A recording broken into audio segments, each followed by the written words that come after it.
A bite pressure of about 130 megapascals is not the only reason orcas make the ocean's giants cautious.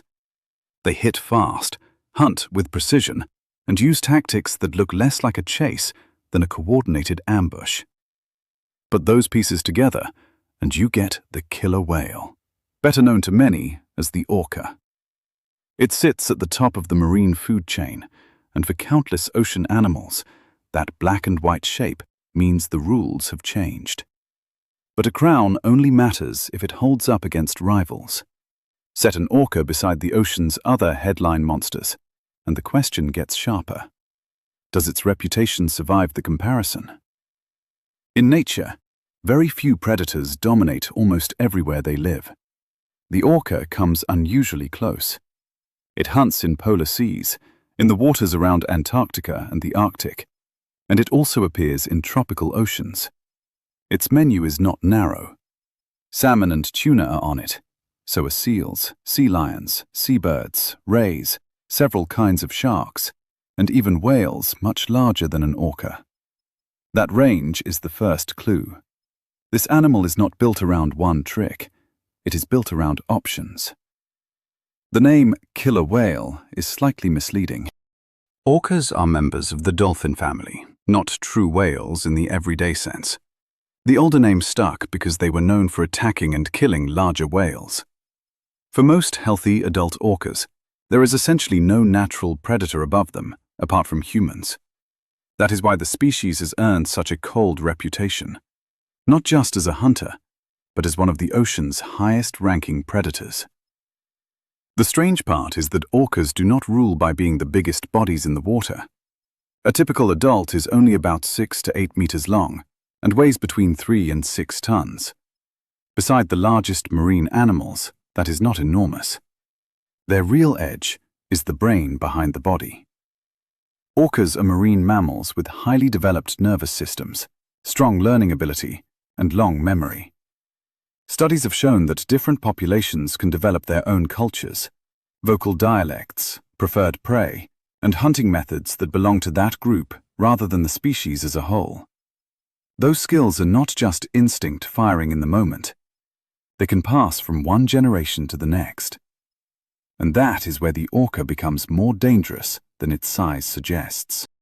A pod hunts like a family unit with assignments. Individuals call to one another, shift position, and time the strike together. Against one kind of prey, the group may split up to seal off escape routes. Against another, they may rotate through the chase, or pressure the target in the direction that gives the pod the better angle. Some populations take that even further. They make waves to wash seals from ice floes. They flip sharks upside down, triggering temporary paralysis. They work together for hours to exhaust whales far larger than themselves. Each group can shape its own toolkit around the place it lives and the prey it meets. Then add speed. Orcas are among the fastest marine mammals ever recorded, capable of short bursts of around 56 kilometers per hour. Intelligence gets them into position. Speed closes the trap. That burst speed lets them keep pace with fast fish, while the pod keeps changing shape around the target. This is the formula: learning, calls, acceleration, and the ability to change tactics when the prey changes. It has made orcas one of the most effective predators in the sea. But the same formula hides a weakness. Many of the famous hunts depend on numbers. Take away the pod, and the animal loses the part of its power that does not show on the body. Against baleen whales or sperm whales, several orcas may take turns in the pursuit, block the path, and wait for the larger animal to weaken. With that teamwork, they can bring down prey many times heavier than one orca. Alone, the equation changes. If a single individual is separated from its pod, or forced into a fight without help, the famous advantage disappears. Then the ocean's top predator is no longer a pack strategy. It is one body facing another. Strip the pod away from an orca, Orcinus orca, and the question stops being simple. In open water, the species is still one of Earth's most successful predators. But its real power is cooperative pressure. Remove that, and some animals suddenly stop looking like prey. They become opponents an orca has to measure before it commits. The first is a famous heavyweight from the deep ocean, a whale so loaded with muscle that brute force alone can change the fight. That animal is the adult male sperm whale, Phyceta macrocephalus. If a pod of orcas can avoid meeting one head-on, it usually has good reason.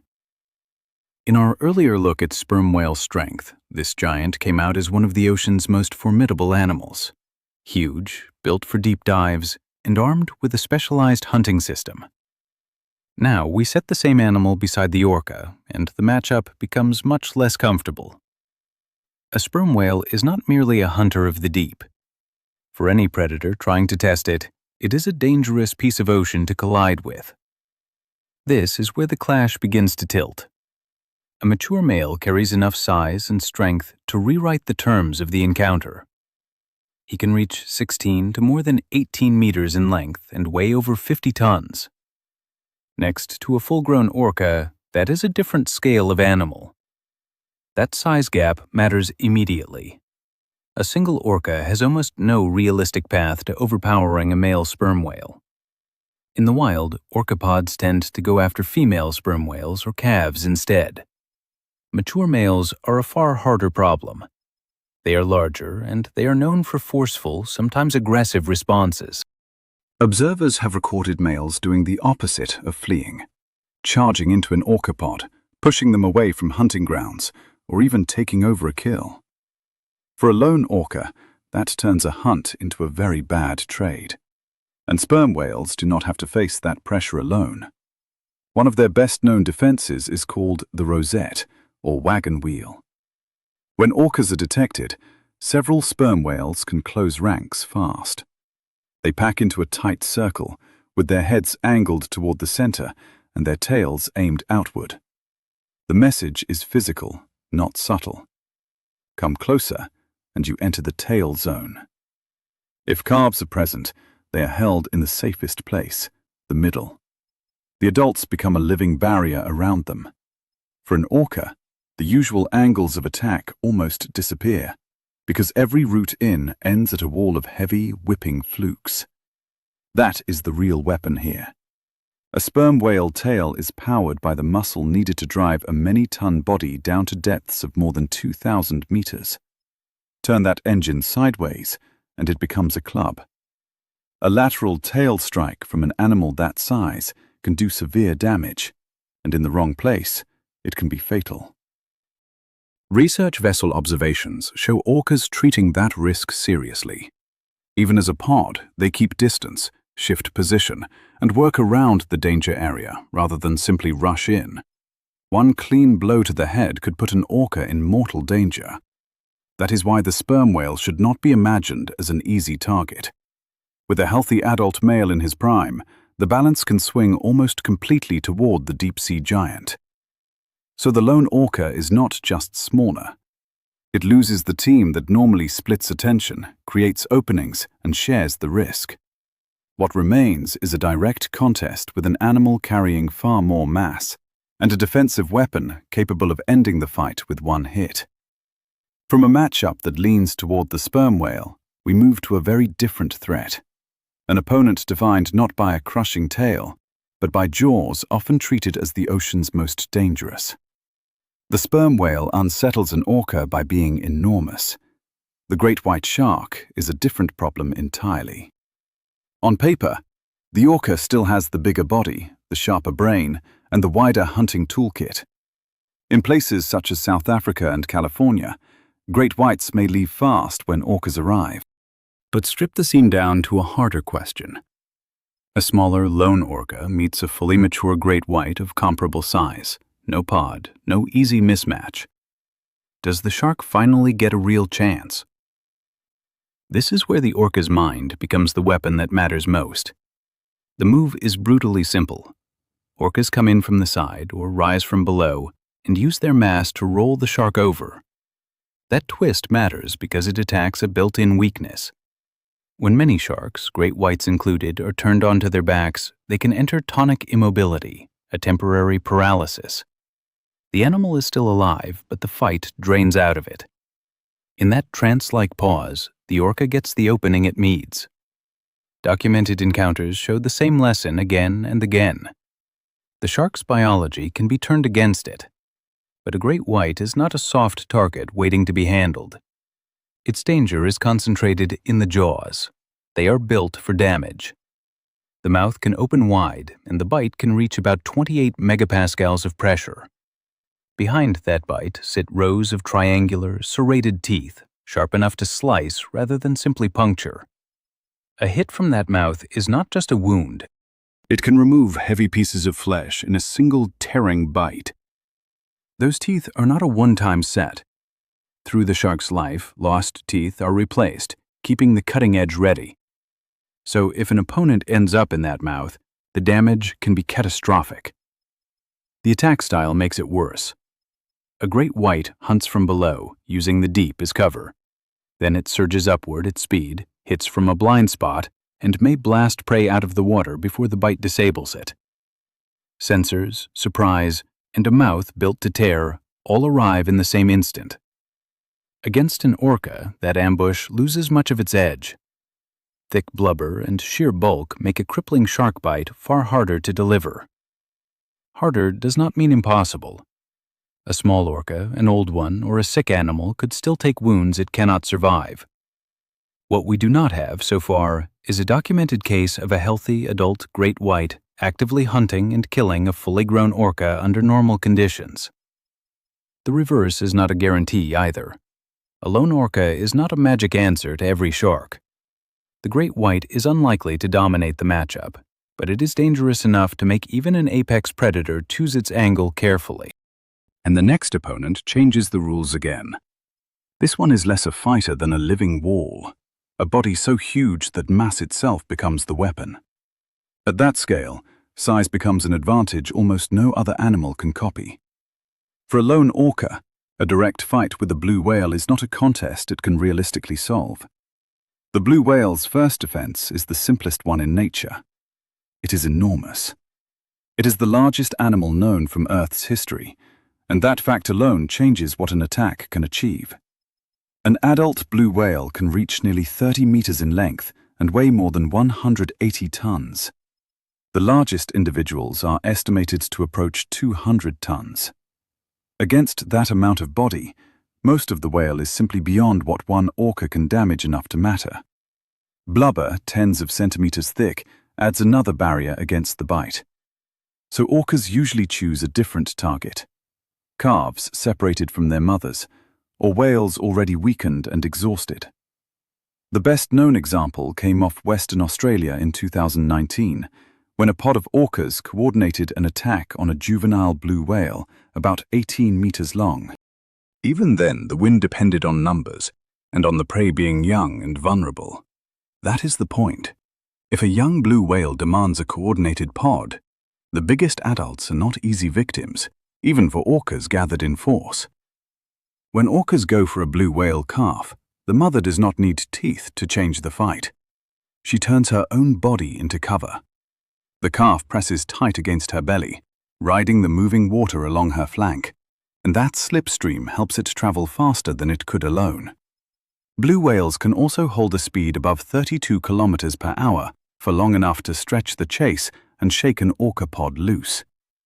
But the old rule that healthy adults are simply too big to kill has started to crack. Scientists have now documented orca pods killing healthy adult blue whales. Still, size comes with another warning. Each sweep of those enormous tail flukes can drive crushing force through the water, and any animal too close can take severe trauma. For an orca, one clean hit can end the hunt on the spot. The blue whale's edge is not strategy, and it is not a weapon built for killing. It is mass, pushed to a scale no living animal can match. Once a body reaches that boundary, a lone orca has almost no practical path to turning it into prey. Yet absolute size is only one answer to orca pressure. The next whale fights in a stranger way. It does not make a living by hunting orcas. It does not even compete with them for food. And still, again and again, humpback whales turn up like a problem the orcas cannot ignore. Field observers have recorded the same scene for years. Orcas begin a hunt, and humpbacks come in hard. They cut across the action, threaten, chase, and break the attack apart. That pattern is why some researchers have called them the ocean's guardian angels. The odd part is who they rescue. Humpbacks do not only intervene for humpback calves. In the wild, they have appeared during orca hunts on seals, sea lions, grey whale calves, and other marine animals. The usual move is direct. A humpback drives into the hunting zone and places its body between the pod and the target. The formation breaks. The prey gets a chance to escape. That repeat pattern matters. It suggests these are not just chance interruptions. One explanation points back to evolution. Young humpback calves face serious danger from orcas, so adults may carry a powerful built-in response to the signs of an orca hunt. When they pick up those signals, the reaction can spill beyond their own species. The animal being chased may be a seal, a sea lion, or another whale. The humpback still enters the fight. Another idea is more personal, though still rooted in survival. Some adults may have lived through orca attacks as calves, kept the threat in memory, and carried that defensive response for life. However it begins, the confrontation has a clear shape. A humpback can exceed 15 meters and weigh tens of tons, enough bulk to crowd an orca out of the kill zone. Its long pectoral fins sweep through the water like moving barriers. Behind them, the tail flukes add the real threat, striking hard enough to force orcas to keep their distance. That tail is a heavily muscled, multi-ton lever. If it lands, it can break bones or leave an orca critically injured. Humpbacks also bring sound into the clash. They produce loud trumpeting, along with powerful low-frequency calls underwater. During these encounters, those sounds can intimidate and interfere with echolocation and communication inside the orca pod. Add the bulk, the fins, and the willingness to charge, and many hunts simply lose their shape. Biologically, this does not mean humpbacks routinely beat orcas in straight fights. But they are still among the hardest opponents an orca pod may have to deal with, and that is enough to make the old rivalry feel earned. Then the map changes completely. The next animal almost never meets an orca, because it lives in a different layer of the planet. Regular opponents share the whale's water. The colossal squid, Mesonicoteuthis hamiltoni, belongs to a far darker system, one so separate that any meeting with an orca becomes rare and far less predictable. The reason is geography, written vertically. Colossal squid live mainly in the deep southern ocean, below the reach of sunlight. Orcas spend most of their time in shallower and mid-water zones. That separation makes a wild encounter between them extremely unlikely. But if the two did cross paths, the orca would be facing an animal built for darkness. By weight, the colossal squid is the most massive invertebrate on Earth. It lives at suffocating depths of 1,000 to more than 2,000 meters, and its body is tuned for seizing prey in the abyss. The first danger is speed. In the colossal squid, Mesonicoteuthis hamiltoni, 2 hunting tentacles can whip forward in a blink, while 8 shorter arms clamp the victim in place. The grip is the ugly part. Its suckers carry hundreds of sharp chitin hooks, built to bite into soft flesh and stay there while the prey twists.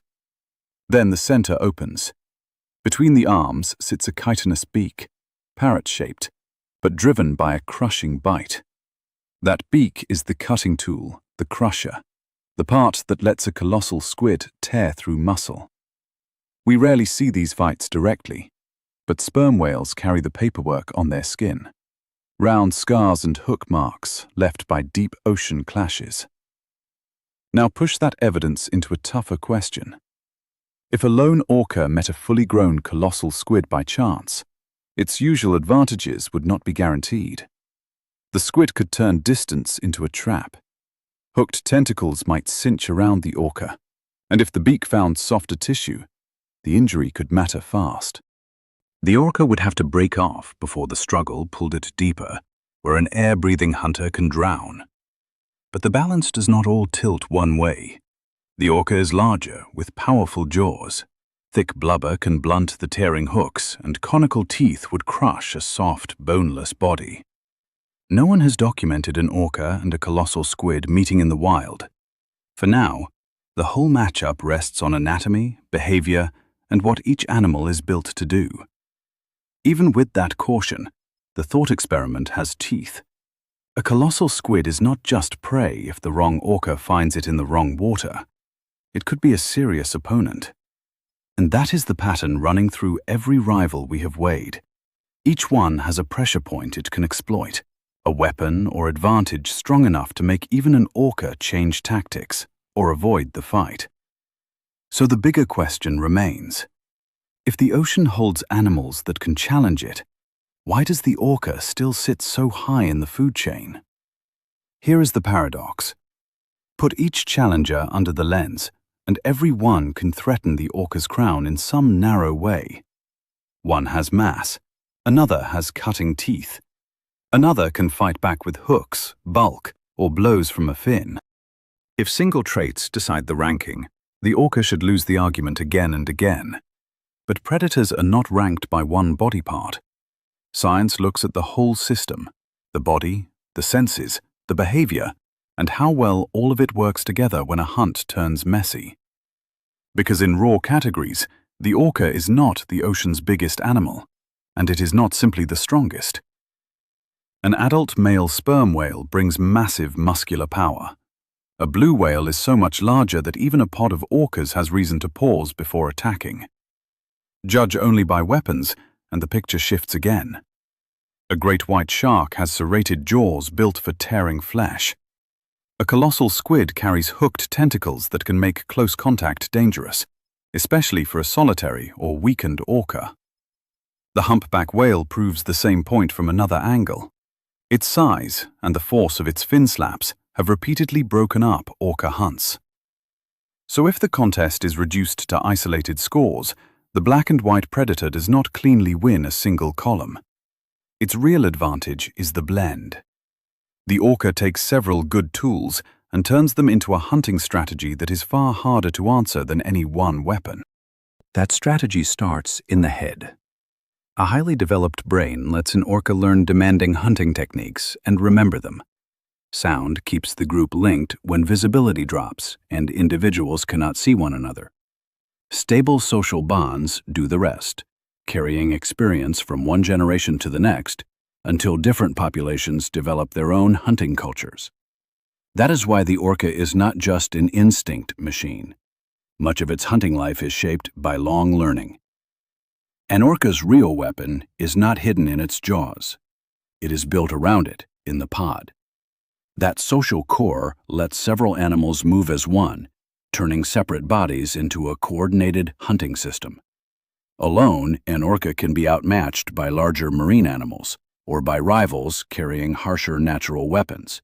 Together, they gain the edge through timing, learning, and flexibility. That is why this whale sits among the ocean's most efficient predators without being the biggest body in the water, the strongest brute, or the best armed killer. Its place at the top lasts because adulthood brings almost no pressure from predators. And it makes the lone orca thought experiment feel small. In the wild, long separations from the pod are the exception, not the rule. Most of orca life is group life. Hunts, long movements, and the raising of calves unfold inside stable social structures. So when we pit one orca against a giant opponent, we are testing only the ceiling of individual power. We are not measuring what the species can do. For an orca, the working unit is not a single animal, it is the whole pod. That is the first trap in the phrase apex predator. In nature, that title has never simply meant largest, strongest, or most frightening. It belongs to an animal that hunts effectively while facing almost no predation pressure once it is fully grown. The orca reaches that position through a mix, not a miracle, intelligence, coordination, and tactical flexibility. That may be the ocean's sharpest lesson. Evolution does not always reward the biggest frame or the hardest hit. Over time, the advantage goes to the species that uses its strengths well and keeps adjusting to a hard world. The killer whale's clashes with giants are only one shard of the ocean's survival puzzle. Down there, muscle and sheer size belong to a few spectacular animals. But for the orca, the sharper weapons are intelligence and pod cohesion. Those are what let it cut through the waves and hold its place as the ocean's apex predator. So here is the real question. Which matchup tells us the most? Strip away the pod, and the picture changes fast. In a strict one-on-one encounter, what would make an orca hesitate the most? The multi-ton tail strike of a sperm whale? The jaws of a great white shark? Or the hook-lined tentacles of a colossal squid? Drop your answer in the comments and tell us which opponent you think would be the worst draw. The safest answer may be this: a lone orca is not the whole story. The ocean keeps proving that power is not only muscle, teeth, or size. Somewhere beyond the light, more puzzles are still waiting, and more deep-water monsters are still out there, unseen, unnamed, and not yet understood.